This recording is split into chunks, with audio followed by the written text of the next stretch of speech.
एक तार में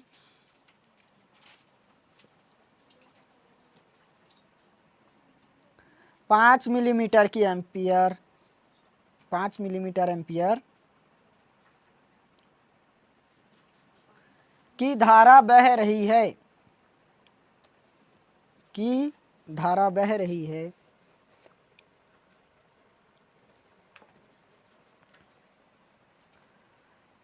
तार के अनुप्रस्थ काट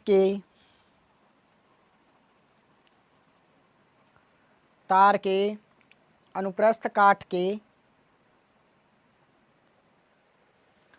प्रति मिनट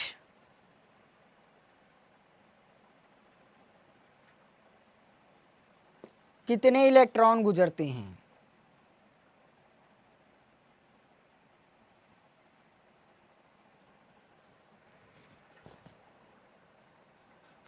हो गया? देखो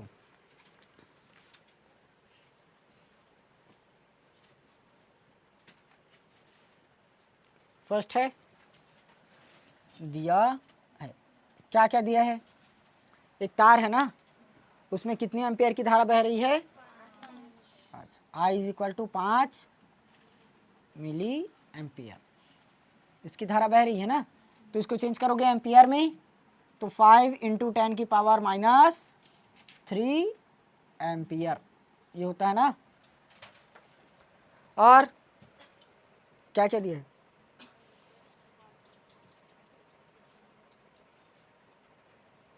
इतना बस है ना। अब प्रति मिनट कितने इलेक्ट्रॉन गुजरते हैं, तो प्रति मिनट गुजरने वाले इलेक्ट्रॉन की संख्या यही याद करना है ना। तो प्रति मिनट मतलब 1 मिनट, प्रति मिनट मतलब हर 1 मिनट में कितना इलेक्ट्रॉन गुजरेगा ये बताना है। तो सबसे पहले 1 मिनट बराबर निकालोगे। अब 1 मिनट में तो गणना नहीं करते, सेकंड में करते हैं, तो 1 मिनट बराबर 60 सेकंड। इसको 6 इंटू 10 की पावर 1 लिख सकते हो। अब क्या निकालना है, इलेक्ट्रॉनों की संख्या मतलब n, यही फाइंड करना है।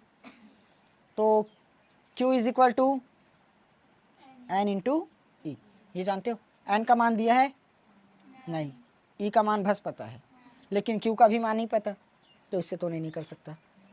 और Q इज इक्वल टू एक और होता है I इंटू, I का मान पता है, E और T का मान भी पता है, तो इसका मान निकाल सकते हैं। तो Q का मान निकाल गया, Q का मान को यहाँ रख सकते हैं, या तो दोनों इक्वल है, समीकरण 1 और 2, इसको बराबर कर दो, NE is equal to I2 हो जाएगा। n का मान यही याद करना है। इलेक्ट्रॉन कितना रहता है, 1.6 इंटू 10 की पावर -19, I 5 इंटू 10 की पावर -3, T 6 इंटू 10 1।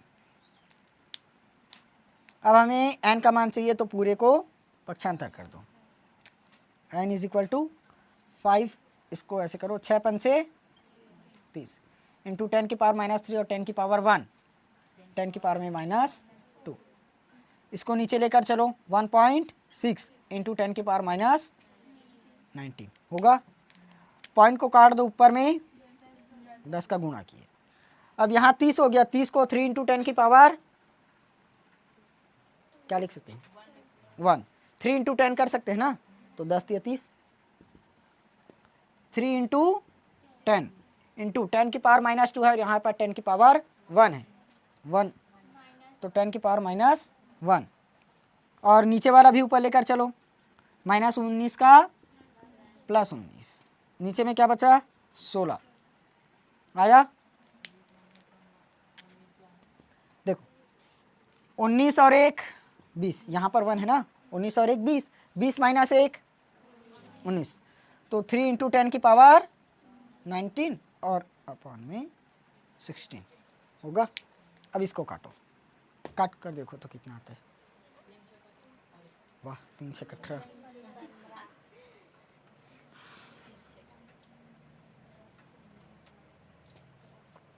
काटो ना कितना आएगा,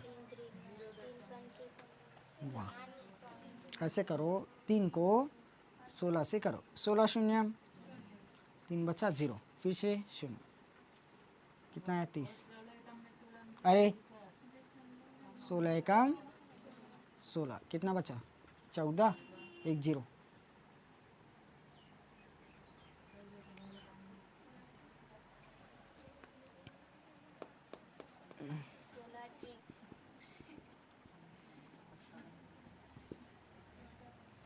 और 16 नहीं है,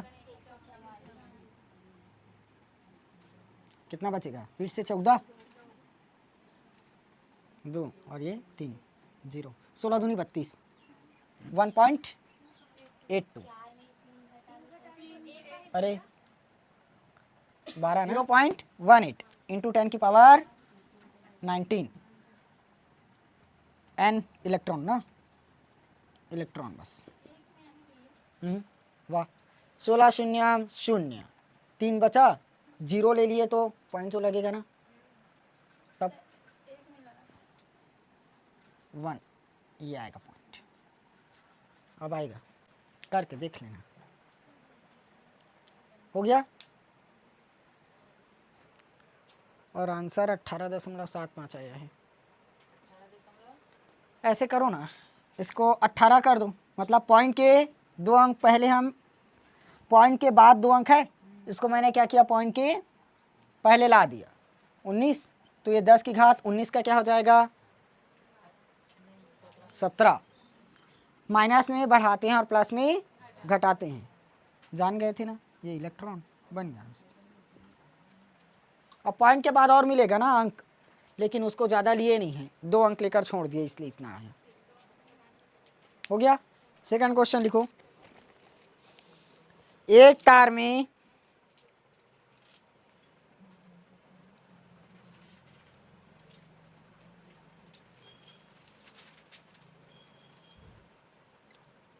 हो गया 0.5 एम्पियर की धारा प्रवाहित हो रही है,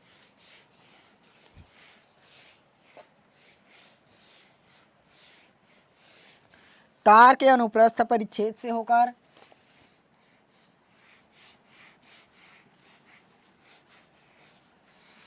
तार के अनुप्रस्थ परिच्छेद से होकर 1 मिनट में बहने वाले इलेक्ट्रॉन की संख्या ज्ञात कीजिए। 1 मिनट में बहने वाले इलेक्ट्रॉन की संख्या ज्ञात कीजिए।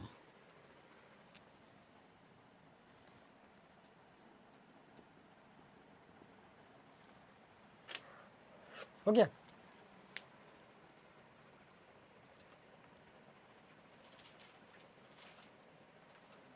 देखो दिया है, क्या क्या दिया, एक तार में क्या हो रही है, 0.5 एम्पियर की धारा प्रवाहित हो रही है, I is equal to 0.5 ampere, इसकी धारा प्रवाहित हो रही है, और तार के अनुप्रस्थ परिच्छेद से होकर 1 मिनट में बहने वाले इलेक्ट्रॉन की संख्या ज्ञात कीजिए। 1 मिनट में सेम है ना, n इज इक्वल टू ज्ञात करना, यही 6, Q is equal to I into t और Q is equal to N into e, दोनों को बराबर कर दो, I t is equal to n e होगा। I का मान दिया है 0.5 इंटू टी बराबर 1 मिनट दिया है ना प्रति मिनट, तो प्रति मिनट के लिए 60 सेकेंड होगा, तो 60, एन का मान ज्ञात करना है और इसका मान 1.6 इंटू 10 की पावर माइनस 90। यहाँ से सॉल्व कर लोगे क्या, करना पड़ेगा। N is equal to 0.5 into 60, इसको पूरा पक्षांतर करो, 1.6 इंटू 10 की पावर माइनस 90। पॉइंट के बाद एक अंक है, पॉइंट के बाद एक अंक है, पॉइंट से पॉइंट कटा, और 10 की घात माइनस 19 है, इसको ऊपर लेकर चलो, जीरो कहाँ, 5/16 इंटू 6 इंटू 10 की पावर 1 इंटू 10 की पावर प्लस 19। इसके बाद काट कर देख लेना आंसर, ठीक, ठीक है। ऊपर से अगर बुक नहीं होगा तो एनसीईआरटी में और अलग से है।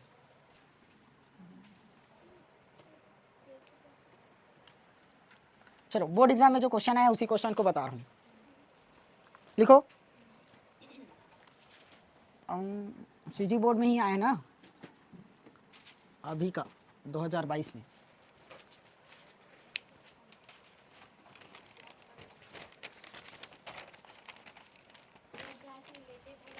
हाँ इसी से है, तो दूसरा अध्याय का थोड़ी ना बताऊंगा।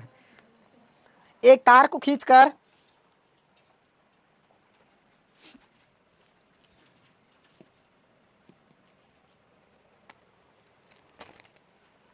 उसकी लंबाई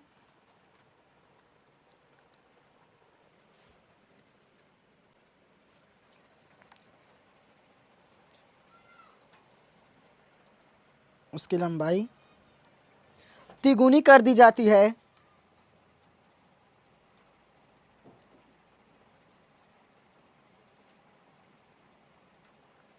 उसके प्रतिरोधकता पर क्या प्रभाव पड़ेगा।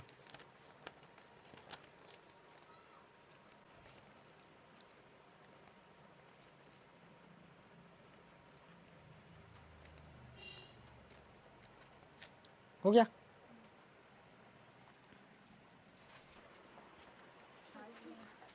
देखना प्रतिरोधकता पर क्या प्रभाव पड़ेगा वही बताना है ना। क्वेश्चन समझ लो। एक तार को खींचकर उसकी लंबाई क्या कर दी जाती है, तिगुनी कर दी जाती है, उसकी प्रतिरोधकता पर क्या प्रभाव पड़ेगा। हमें कुछ भी दिया तो नहीं है, लेकिन यहाँ पर तो पूरा चीज मानना पड़ेगा। मानोगे? माना प्रतिरोधकता ये क्या चीज है, रो मान लिए।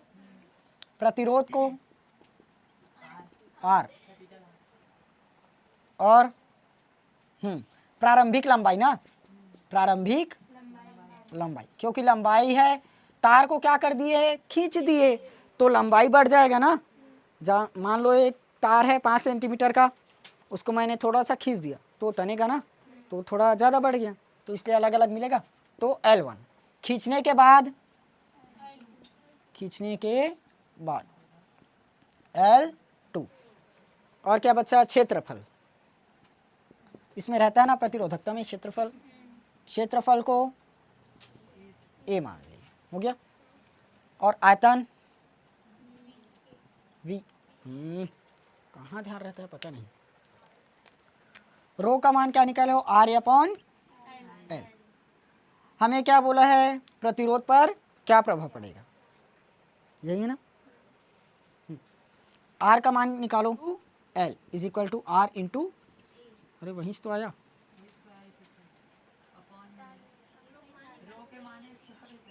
इसको मान को पक्षांतर को, यहाँ से अब क्या कर सकते हो, यहाँ से तो कोई मान भी नहीं दिया ना,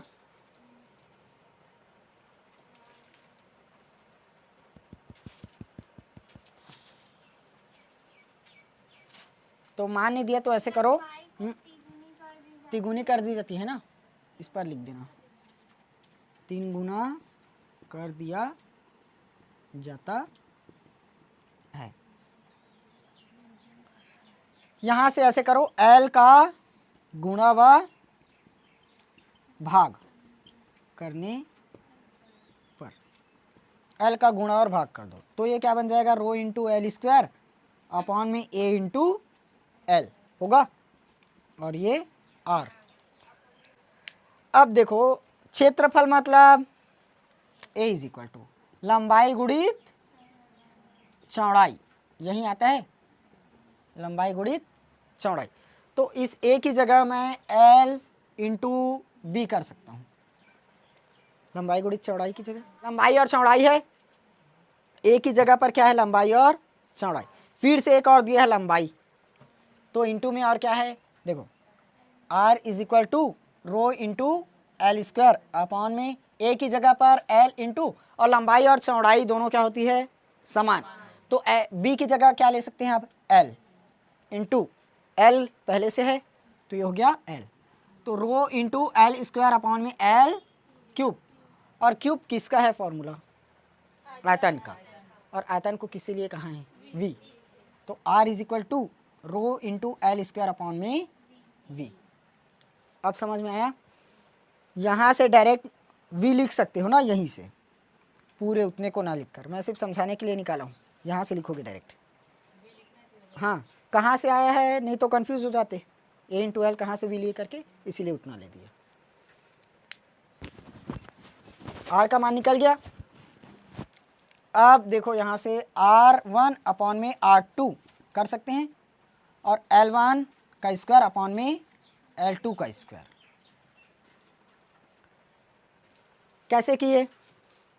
R प्रोपोर्शनल L है, तो जैसे जैसे R का मान बढ़ाओगे L का मान भी बढ़ेगा, और बीच में क्या लगा दिए, नियतांक रो, तो नियतांक हटेगा तो उसकी जगह पर क्या आएगा, प्रोपोर्शनल का साइन, तो R प्रोपोर्शनल L और स्क्वायर है तो स्क्वायर, तो R1 upon R2 L1 square upon L2 का स्क्वायर कर दिए।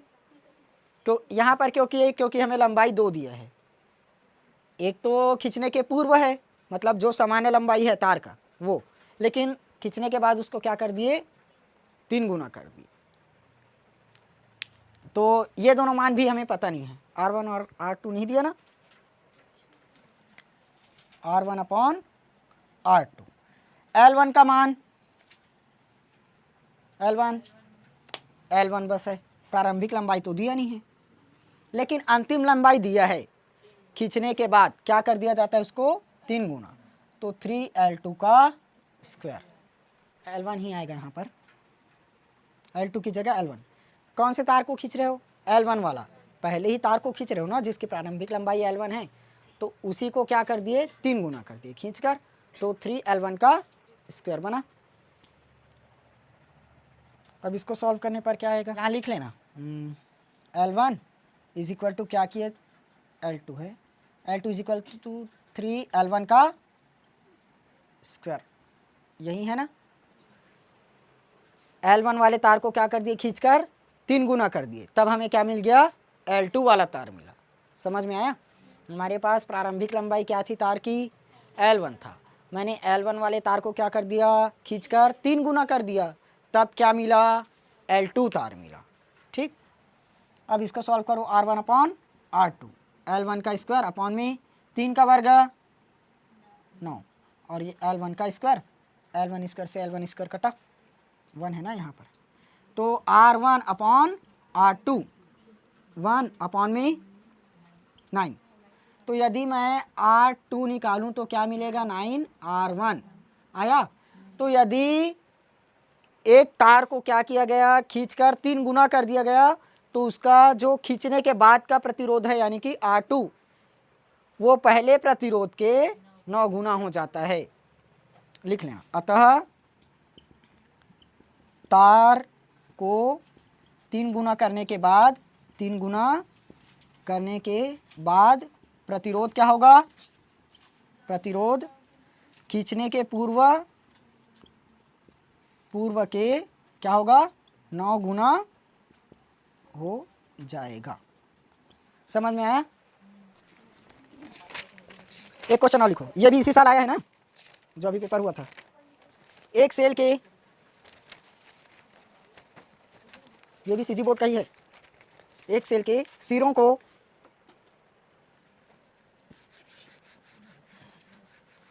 20 ओम के प्रतिरोध से जोड़ने पर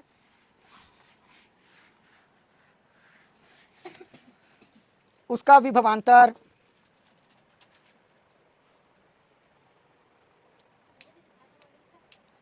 उसका विभवांतर 50 वोल्ट से 40 वोल्ट रह जाता है। 50 वोल्ट से 40 वोल्ट रह जाता है।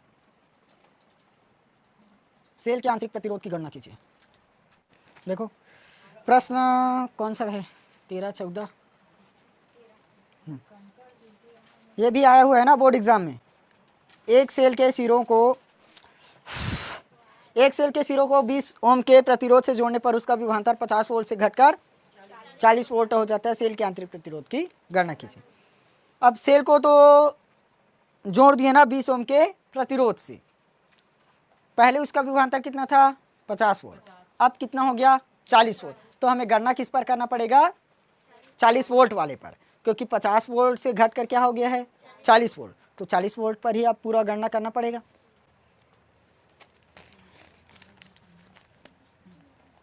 चौथा है ना, दिया है। R इज इक्वल टू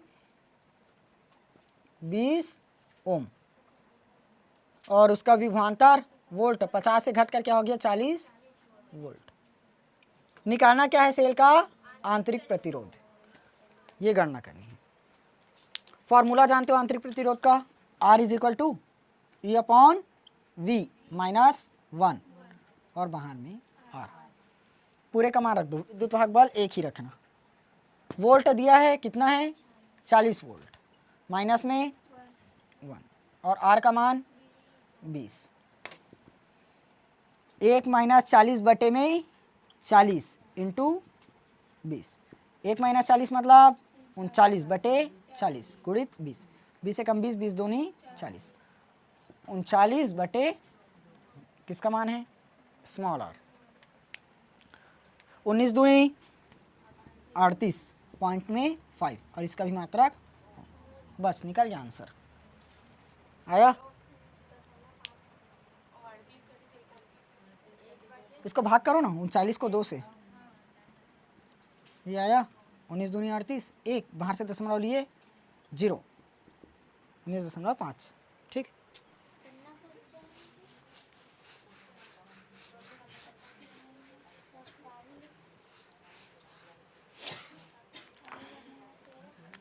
पांचवा, बस 4 नंबर का ही आया था इस साल इस चैप्टर से, न्यूमेरिकल ना। हाँ, और एक क्वेश्चन आया है देखो, मीटर सेतु की सहायता से किसी सेल का किसी तार का प्रतिरोध ज्ञात करने की विधि का वर्णन निम्नलिखित आधार पर कीजिए। विद्युत का चित्र सूत्र की स्थापना, मीटर सेतु, हर टाइप का क्वेश्चन तो कर लिए क्या,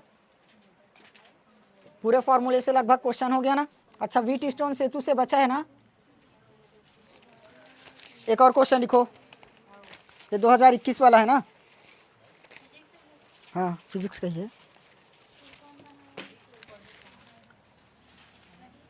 2021 में ही आया है सीजी बोर्ड का। हाँ लिखो, विभव मापी के तार की लंबाई 5 मीटर है।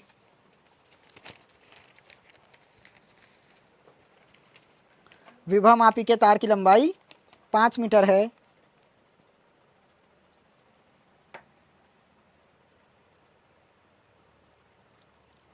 उसके सिरों पर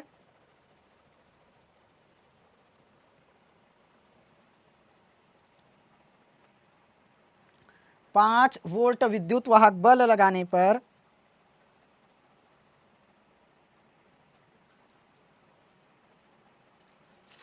विभव प्रवणता का मान ज्ञात कीजिए।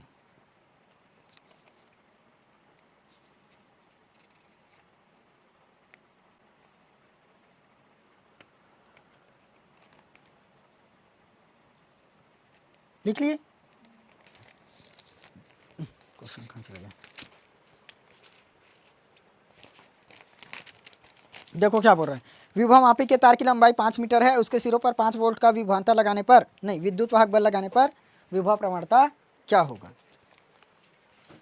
दिया है। तार की लंबाई मतलब L कितना है 5 मीटर, अब इसको कन्वर्ट तो नहीं करना पड़ेगा, मीटर में दिया है, और सिरों पर कितना वोल्ट लगाया जा रहा है, विद्युत वाहक बल 5 वोल्ट का विद्युत वाहक बल लगाया जा रहा है।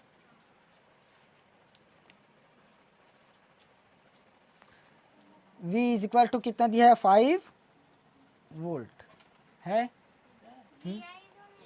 अरे E दिया है ना, E दिया है, E विद्युत वाहक बल लगाया जा रहा है कितना 5 वोल्ट का। तो क्या ज्ञात करना है, विभव प्रवणता के। अब डायरेक्ट फार्मूला जानते हो, K is equal to V upon L, तो यहाँ पर V की जगह क्या दिए दिए है E, तो E अपॉन L बनेगा। K is equal to E की जगह 5 अपॉन में 5 दिया है ना, तो 5 से 5 कटा, K इज इक्वल टू क्या मिला 1, और विभव प्रवणता वोल्ट प्रति, ये आंसर। बस ये भी 2 नंबर का ही क्वेश्चन आया है।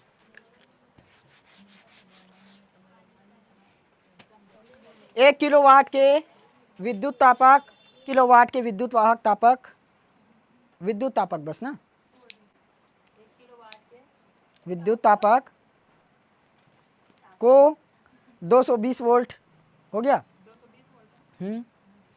की आपूर्ति ब्रैकेट में सप्लाई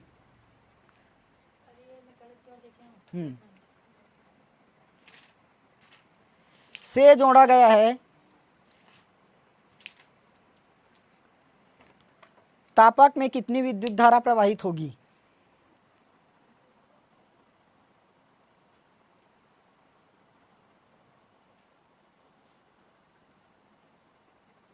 हो गया?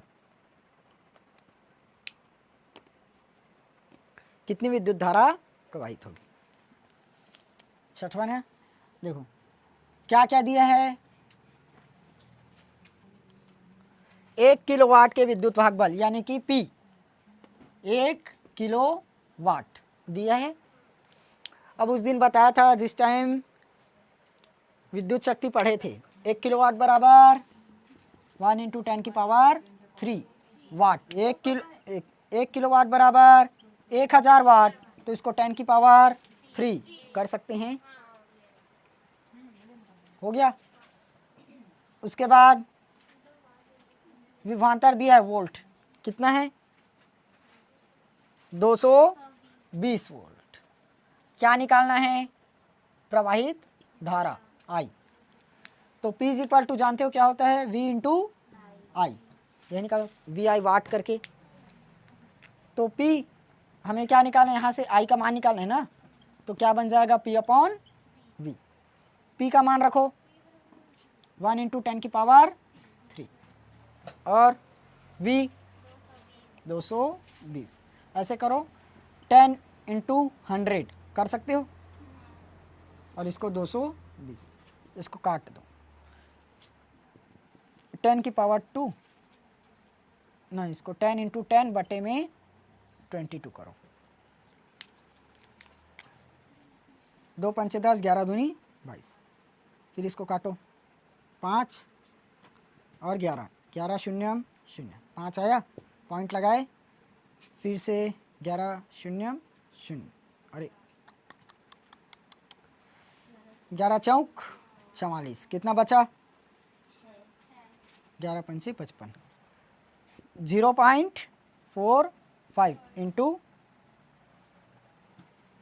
10 आया ना। और I मतलब धारा, एम्पियर, ये आ गया आंसर।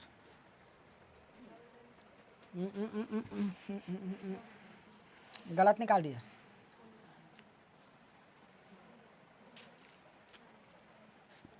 ये हो गया 1000 बटे में 220, 1 से 1 कटा,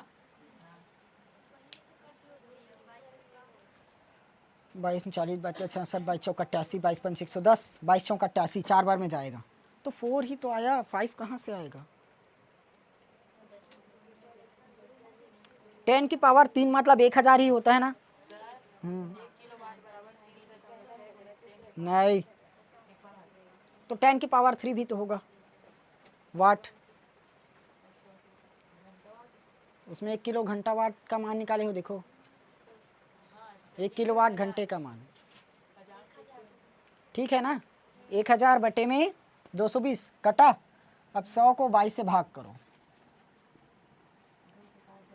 22 चौक 88, 22 पंचे 110, ज़्यादा हो जाएगा, 88 आया, कितना बचा? 12 शून्य, 22 पंचे 110, 4.5 एम्पियर, ये आंसर हो गया। बुक में दिया है 5.54, कैसे दिया है पता नहीं।